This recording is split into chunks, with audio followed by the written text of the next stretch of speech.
पंचायत के बड़े मंच से अपने नेता, सामाजिक न्याय के महायोद्धा आदरणीय लालू प्रसाद जी का साधुवाद और धन्यवाद करता हूं।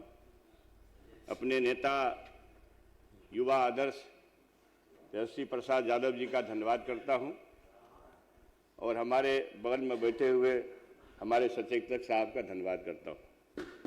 महोदय, शिक्षा के बारे में जितनी बात की जाए बहुत ही कम होगा। शिक्षा एक व्यक्ति के जीवन, परिवार, समाज और राष्ट्र के अंधकार को दूर करने का सबसे सशक्त माध्यम है महोदय। ऐसे में अगर शिक्षा किसी भी कारण से कमजोर पड़ती हो तो ये घोर चिंता का विषय है महोदय। मैं अध्यक्ष महोदय आपके माध्यम से सरकार के संज्ञान में लाना चाहता हूं और इस बात को, चूंकि जो चिंताजनक स्थिति पैदा हुई है, इस बात के लिए पक्ष और विपक्ष सब लोग को एकमत होना चाहिए कि आखिर ये जो नशा बेशुमार फैले हैं, 1.5 साल की बच्ची के साथ कल हमारे यहां बलात्कार हुआ और उसके प्राइवेट पार्ट में रॉड छोड़ दिया। 2 साल की बच्ची, 4 साल की बच्ची, 6 साल की बच्ची, ये क्या हो रहा महोदय? और सरकार को विशेष रूप से इस मामले में पहल करनी चाहिए। इसमें सारे, मैं उम्मीद करता हूं कि सारे विपक्ष का आपको सहयोग मिलेगा कि आखिर ऐसा हो क्यों रहा है, ये बातें आ कहां से रही है। अगर हम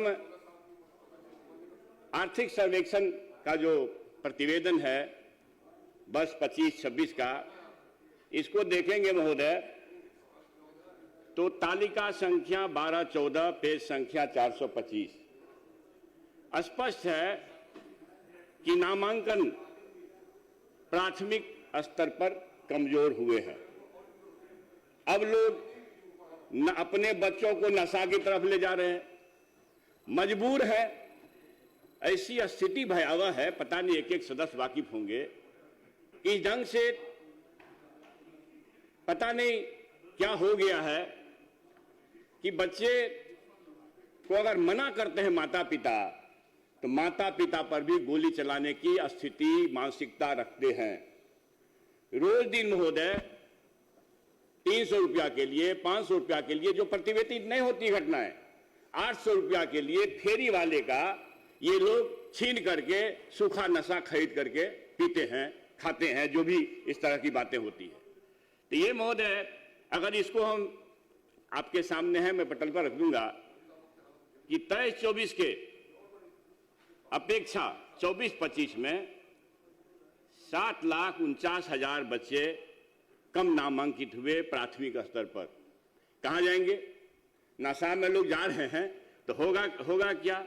उससे संयुक्त रूप से अनुसूचित जाति के 1,63,000 बच्चे स्कूल नहीं जा सके, अनुसूचित जनजाति के तो 17,000 हैं और लड़कियों में 5,37,000। तो इस तरह से मैं महोदय, और वही स्थिति है माध्यमिक शिक्षा का। माध्यमिक शिक्षा का क्या है? नामांकन की में कमी,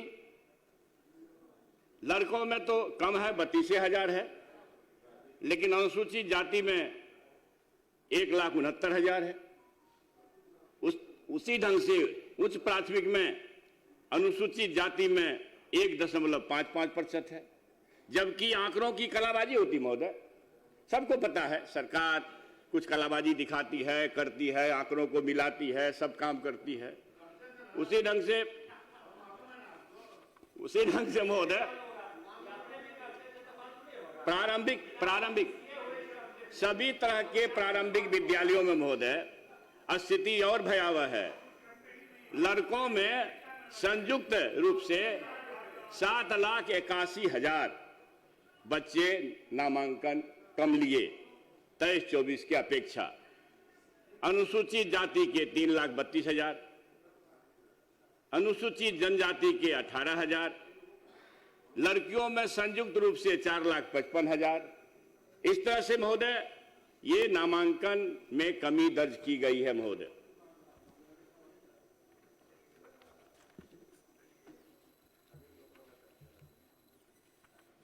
ड्रॉप आउट जो है, ड्रॉप आउट की क्या स्थिति है? पेज संख्या 426, तालिका 12-15, 23-24 में जो 1,26,000 ड्रॉप आउट रेट था, वो 24-25 में 6.8 हो गया। अंतर कितना हो गया महोदय? 5.54 का। लड़कों में 1.23% था 23-24 में, वह 24-25 में 60% हो गया। इसमें भी 5.77 दर्ज किया गया महोदय। संयुक्त रूप से 5.65% बच्चे स्कूल छोड़े हैं महोदय। इस तरह से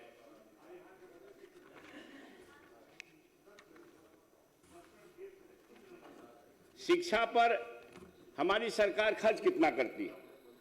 शिक्षा पर हमारी सरकार महोदय कुल जीडीपी का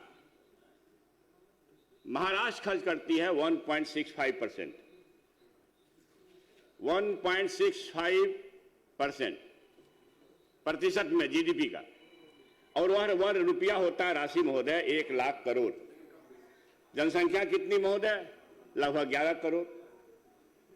केरल खर्च करती है अपने जीडीपी का 1.5%, और वह लाख में होता है 55,261 करोड़। उसके बाद बिहार कितना खर्च करती है महोदय? 1.56, यह होता है 68,216 करोड़। इसका मतलब स्पष्ट है महोदय, जब जनसंख्या हमारा महाराष्ट्र के आसपास का है तो हम महाराष्ट्र से कम क्यों खर्च करते हैं? इसी प्रकार से महोदय, जब देश की स्थिति को समझेंगे तो हमारा देश कितना खर्च करती है, समुन्नत देश कितना खर्च करती है महोदय, तो इसमें देखेंगे स्पष्ट है। अमेरिका की आबादी है 33.5 करोड़ और वो खर्च करती है 118 लाख करोड़ शिक्षा पर। ये कुल जीडीपी का 5.5% से लेकर 5.8% तक है महोदय। रूस खर्च करती है 4.16%, 8.1 लाख करोड़ शिक्षा पर। चीन खर्च करती है 4%, 60.5 लाख करोड़। आबादी भारत की और चीन की बराबर ने, भारत की लगभग 1 करोड़ ज्यादा ही हो गया। और ये जो है भारत खर्च करती है 2.7% महोदय, और शिक्षा पर 13.3 लाख करोड़, जबकि जनसंख्या हमारी चीन के से ज्यादा है 1 करोड़ महोदय। तो ये स्थिति, भयावह स्थिति दर्शाती है कि हमारे बच्चे, जब शिक्षा पर हमारा ध्यान कम होगा तो महोदय स्थिति भयावह होगी महोदय। इस बात को समझते हुए, शिक्षा के महत्व पर प्रकाश डालते हुए, इस देश के महान चिंतक नेल्सन मंडेला साहब ने कहा है, शिक्षा दुनिया को बदलने का सबसे शक्तिशाली हथियार है महोदय। शिक्षा उन्होंने कहा है, शिक्षा के माध्यम से ही एक किसान की बेटी डॉक्टर, एक खदान मजदूर का बेटा खदान का प्रमुख, और खेतिहर मजदूर का बेटा महान राष्ट्र का राष्ट्रपति बन सकता है महोदय। ये नेल्सन मंडेला साहब नाम छुपा हुआ नहीं है, जिन्होंने अपनी जीवन जेल में ही बिता दी, उनका यह फीलिंग है महोदय, और उनका यह अनुभव है। हम देख रहे थे महोदय, ऑक्सफोर्ड प्रेस द्वारा प्रकाशित रिसर्च बुक, और उसके पेज संख्या 304 में लिखा है महोदय, हमारे महागठबंधन से पहले के जो नीति थी शिक्षा की, नियोजन नीति के दंश से तेजस्वी प्रसाद यादव ने, ठीक है माननीय मुख्यमंत्री जी थे तब, भाई 17 साल से तो आपके निकसाथ थे ही, क्यों नहीं निकाल रहे थे? तो इसमें लिखा है महोदय, बिहार की भयावह स्थिति, ये राजकर्मी के दर्जा से पहले की बात मैं कह रहा हूं। The salaries of the para teachers are inadequate for survival and the field realities suggest that the fundamental rights of these teachers are denied by the government itself in terms of non-payment of equal wages for equal work. महोदय, एक शिक्षक वर्ग बताइए जिसका हमारे सनातन संस्कृति में भगवान का दर्जा जिस शिक्षक को प्राप्त है, वो शिक्षक को संघर्ष करना पड़े सैलरी के लिए। एक जगह 30,000 मिलता था, एक जगह 32,000 मिलता था, तो सब करवा दिए हैं। हम ही लोग आए ना करवाए महोदय। बाबू महोदय, मंत्री आप भी थे महोदय। महोदय फिर महोदय आप देखिए, महोदय डिस्टर्ब कर रहा, बैठ जाए महोदय। महोदय महोदय देखिए मेरा समय बर्बाद कर रहे हैं महोदय। अब बात आ प्लीज बैठ जाइए, मेरा समय बर्बाद कर रहे हैं। बैठिए बैठिए, अरे बैठिए ना, बिना अनुमति के बैठ जाओ सर। सर हमारा टाइम बढ़ा दिया सर।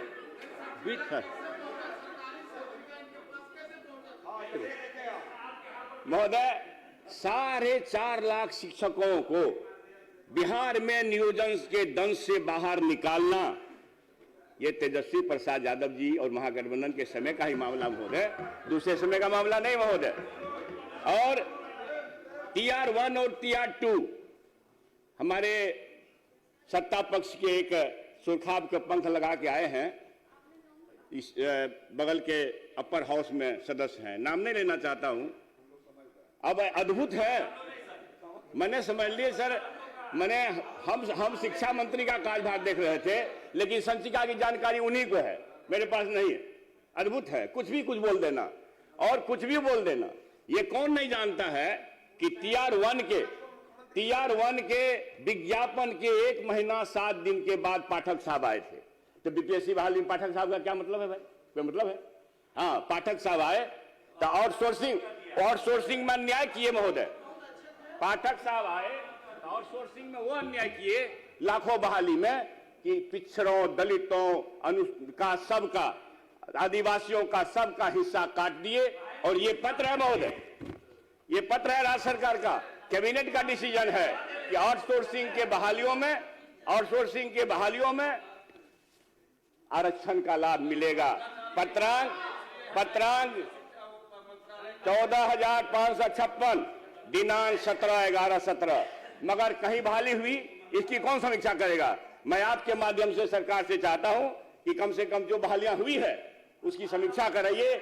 और मंत्री जी तो खैर दलित वर्ग को रिप्रेजेंट करते हैं, हम आशा करेंगे कि भाई कम से कम आरक्षण की समीक्षा करिए कि आपका आउटसोर्सिंग में कितने % आरक्षित वर्ग के लोग आ सके, नहीं आ सके। महोदय मतलब भयावह स्थिति है। और TR 1 TR 2 में 2,90,000 लोगों की वैकेंसी और 2,25,000 लोगों का रिजल्ट, 2,17,000 को कंपटीशन के माध्यम से शिक्षा के लिए समाज को परोसी गई महोदय। शिक्षक बहाल हुए। क्या इसको उपलब्धि नहीं कहेंगे तेजस्वी प्रसाद यादव का, आदरणीय लालू प्रसाद जी का? 2015 में जब हमारी सरकार बनी थी महोदय, 2015 में सरकार बनी थी तो उस समय भी वही स्थिति थी कि शिक्षक के सर्विस कंडीशन को आगे बढ़ाया गया। मेरा मतलब महोदय इस बात का है कि निश्चित तौर पर महोदय ये माना जाएगा कि जब महागठबंधन आती है तब कुछ न कुछ समाज के लिए लाती है, और जब केंद्र से लेकर यहां तक सरकार बनती है तो पेंशन खाते हैं। पेंशन समाप्त करना महोदय यह जघन्य अपराध है। समझिए, कौन बेटा बेटी अपने माता पिता का किस कदर ख्याल करता है, और साहब आप क्या करते हैं? ये तो हत्या के जुर्म ये महोदय। बीच में अनावश्यक खड़ा तो हो विजय बाबू, कोई सही बात गलत चीज है, जाकर के बीच में बोला गलत। संपूर्ण बिहार की आवाम जानती है महोदय, संपूर्ण बिहार की आवाम जानती है महोदय। मैं चौधरी साहब मधेपुरा के महान मतदाताओं के आशीर्वाद से, ईश्वर के कृपा से लगातार 4थी बार जीत करके आया हूं महोदय। और मैं समझता हूं कि अगर भगवान जी मेरे साथ नहीं होते तो मैं चुनाव हार के आता है। हमको भगवान जी भेजे यहाँ पाखंडियों का पर नकेल कसने के लिए, पाखंडियों पर नकेल कसने के लिए। शब्द को हटा दिया जाए। इस शब्द को हटाया जाए, महोदय पाखंडी शब्द को हटा दिया जाए उस वोटिंग से। अरे भगवान तो कौन नहीं मानता है, मगर पाखंडवादी को नहीं मानते हैं। पाखंडवाद आपस में इस बात हिंदू न करें। व्यवस्था को, सनातन व्यवस्था को समाप्त करने का सबसे बड़ा औजार है, जरिया है पाखंडवाद। पाखंडवाद के खिलाफ भगवान राम जी, महोदय भगवान राम जी अछूत कुल में पैदा होने वाली, मनुवाद द्वारा बनाए गए अछूत कुल में पैदा होने वाली माता सबरी के जूठे बैर खा सकते हैं, मगर भगवान को मानने वाले लोग माता सबरी बेटा, चाहे मांझी साहब हो कि राष्ट्रपति कोविंद साहब हो, उनको ना मंदिर जाने देंगे और ना और कहीं जाने देंगे। महोदय क्या है महोदय, ये पाखंडवाद है। चौधरी साहब ये पाखंडवाद है, समझिए, इसे पाखंडवाद कहते हैं। ऐसा नहीं है महोदय, अच्छा मंदिर जाने पर रोक नहीं है। संपूर्ण बिहार के लोग जानते हैं महोदय कि मेडल लॉ नौकरी पाओ था क्या?